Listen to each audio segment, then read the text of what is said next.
দেশীয় মালিকানাধীন প্রতিষ্ঠানের মধ্যে শীর্ষ তৈরি পোশাক রপ্তানিকারক হামিম গ্রুপ। গত 2021-22 অর্থ বছরে গ্রুপটি 66 লাখ ডলারের তৈরি পোশাক রপ্তানি করে সামগ্রিকভাবে দ্বিতীয় শীর্ষস্থান দখল করেছিল।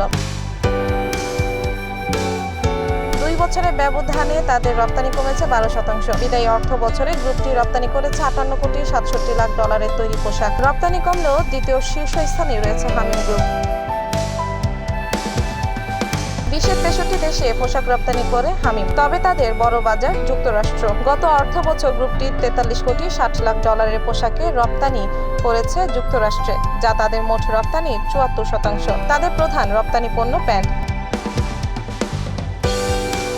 হামিম গ্রুপের ব্যবস্থাপনা পরিচালক কেকে আজাদ তৈরি পোশাকের মূল বাজার যুক্তরাষ্ট্র। গত অর্থ বছর সেখানে তৈরি পোশাকের বিক্রির পাশাপাশি মূল্য কমে যায়, সে কারণে আমাদের রপ্তানির পরিমাণও কমে গেছে। যুক্তরাষ্ট্রের বাজার ঘুরে দাঁড়ালে আমাদের গ্রুপের রপ্তানি আবার বাড়বে বলে আশা রাখি।